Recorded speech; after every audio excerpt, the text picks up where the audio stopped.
Hello and welcome back to the farm. Well, as you saw, the bulldozer is up and running, and I'm sure you were wondering what prevented it from working for the past several weeks.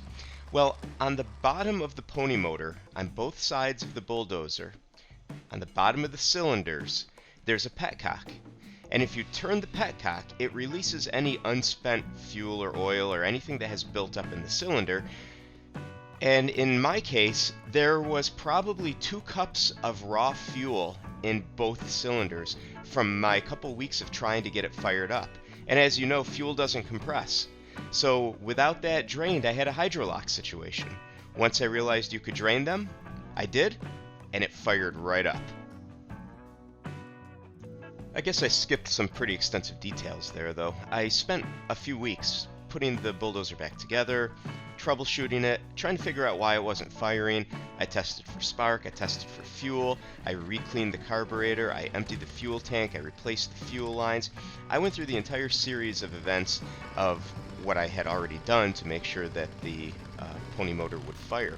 In the end, I had to call my cousin, who's a mechanic, and he came out to the farm, and he's the one who discovered that there were petcocks at the bottom of the cylinders. And he asked me, have you drained the cylinders? And I said, no, I didn't know that was a thing.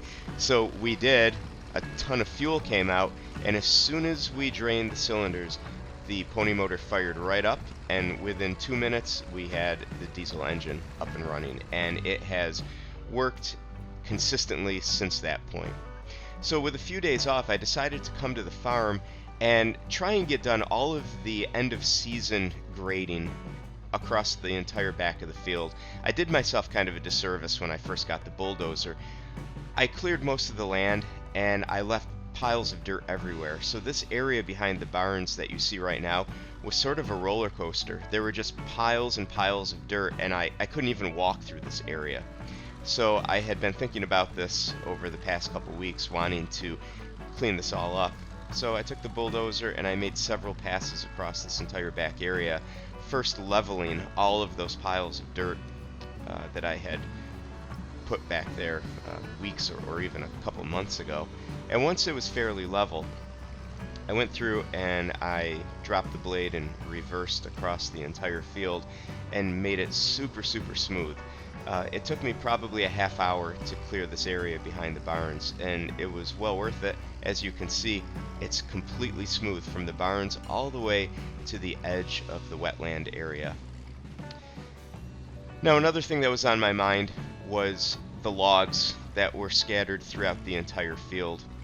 So what I wanted to do first thing was try and get all of those logs into one central area, which would make it easier for me to block them, and it would also make it easier for me to clear the remainder of the field. Another thing that I did while I was at the barn this first day was change my mailbox. I liked my new mailbox that I bought, but then I found this one. It's a red barn sitting on a stump, and I thought this would be really appropriate for the farm. I liked it, I bought it, and I replaced it. On this first day that I had worked at the barn, I set myself up pretty good for the rest of the days. I cleared all of the area behind the barn. I removed all the piles for my driveway here to go around the side of the garage. I got everything fairly flat. I moved some trees, and I also addressed the area on the side of the barn. If you recall, there was about a 4-foot cliff, and I filled in all of this area, and then I graded it, and I created a nice slope instead of a 4-foot cliff. So this was a couple hours worth of work. I thought it was a good start. The bulldozer was running great, and I was ready for the next day. It's a chilly morning on the second day, but the bulldozer fired up great, and I had 3 distinct things that I wanted to do today. First of all, I wanted to backblade part of the driveway area that I had cleaned up yesterday, and I moved all the logs out of the way, so I wanted to come in and extend my graded area. So I backbladed the driveway. I cleared a few more trees. I pushed some stuff into the field that I had to deal with, but the main task for today was I wanted to address the farmer's path leading to the pond. I had done a very quick cleanup of this with the bulldozer several months back, and I wanted to come down this path and really widen it and clean it up and make it a proper path. So I did. I had to push over several piles of dirt that were stuck in the trail, and then I went all the way to the very end and I backbladed basically the entire farmer's path. I cleaned it up really nicely. Another thing I wanted to do was drive all the way down to the pond and clear an area for my beehives next year. So there was a nice area, there was nothing growing here, I wasn't disrupting anything, I just wanted to clear out the leaves and I wanted to make the area nice and flat. So I took several passes with the bulldozer from varying angles, and I was able to flatten out and clear out this nice area right next to the pond, and I thought this would be a very good, protected, safe area for the beehives. Overall, the path clearing went very well. Everything was flattened out. I was able to navigate properly with the bulldozer, and it was about a 3-hour job, and I was very happy to get this checked off my list. Day 3. A nice mild day today.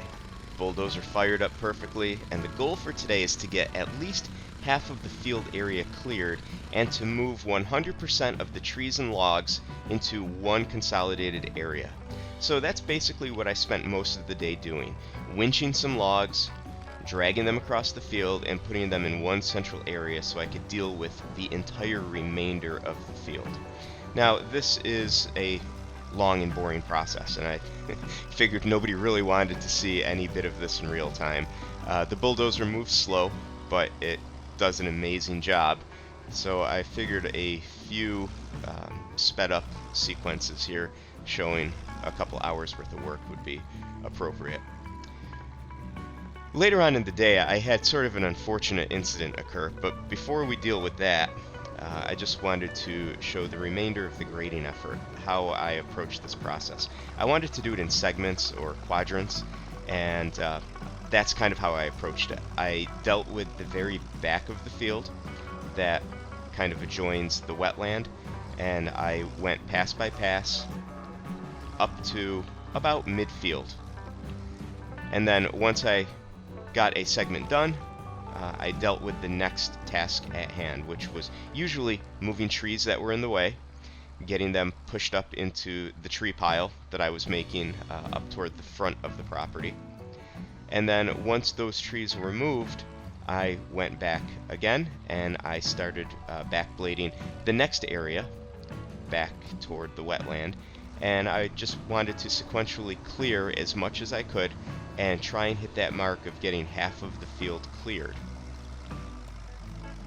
In the coming months, I will be doing a video on the DEC wetland process. It's not quite done yet, so I didn't want to preemptively do a video, but as I'm clearing this path over here, this perimeter, I guess, I'm going right up to markers that had been placed, and I'm being very careful not to go beyond those markers. So then I went up to the road area, cleared some piles of dirt there, and my goal here is to backblade literally from the front of the field all the way to the back, and in the process move whatever trees or branches or whatever debris is in the way. Now, this was a very successful day up until the point where I wanted to tackle one of the other lingering issues on the farm, and that is the road on the side of the property that leads to the cleared acreage. There's a very low area right beyond where the field is, and I needed to build that up because it is swamp, it is wetland, and there was a path through there, but it fills up with water. So there's probably a 40-foot area here that I needed to build up. So I scraped a whole lot of dirt over several passes, and I started by adding about a foot of fill in here. And I would just make pass after pass, adding fill, spreading it out, driving a few feet in further, getting more fill, pushing that fill in, and then I did this over and over again. My goal was to just drive all the way to the ditch in the middle of this road and backblade the area and be done with it. But as you can see, the area is even swampier than I thought it was, and the track of the bulldozer at some points was getting sucked down almost to the top of the track. That's about 3.5 feet. So I was trying to be very careful here not to sink the bulldozer. I would add fill, I would level it out, I would make several passes, and eventually I was able to drive completely forward onto the road. And I thought, home free, good. So I passed the area that was marshy, and I got all the way up to the ditch over here, and I dropped the blade, and I started backblading. And I should have known just by looking at this dirt here how wet it is that I was going to run into a problem. And the problem occurred when I made the turn to go backwards back across the really marshy area. Immediately my track started spinning, and as it started spinning it started sinking, and the bulldozer sank into the swamp. I got to a point here where I couldn't go forward, I couldn't go backward, and as you could tell by the angle of the blade, I was in deep. The entire track was buried under about 3 feet of mud. Fortunately, my neighbor Ron happened to come out at the moment that I needed some help, and we connected the winch to basically the only steady tree that was at the cleared area of where I needed to go. And that 60-ton winch paid for itself in this very moment here. I was able, with minimal steering effort and a whole lot of winch power, to pull myself out of the swamp. I was really worried about the tree that I was pulling against. It looked like it was going to go over, and at one point I was thinking about pulling this tree down, but I'm very happy I didn't. But as you can see from where I came from, I was buried in thick, wet mud. Now, it did take about 15 minutes to get out of this predicament.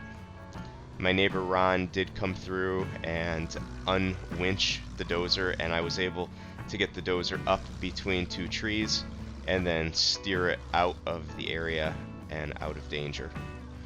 This could have ended a whole lot worse than it did. I was worried that the tracks were going to come off. I was worried that it was just going to sink deeper instead of pulling me out. I was worried about who I was going to have to call to get myself out of this area. But once I took a walk through, oh God, this was a disaster. I did make a mess, but the mess can be fixed, and it will be fixed in a much more careful process once I have more dirt to push into this area. But I will definitely do it much differently next time. Looking at the bulldozer though, there's a whole lot of drying that's going to have to happen. There's caked on mud everywhere. This is turning into a busy work weekend here at the farm, with a lot of people chipping in on various tasks. Stay tuned for the dramatic conclusion, probably later this week. But that's all for this video. Thanks for watching, and we'll see you on the next one.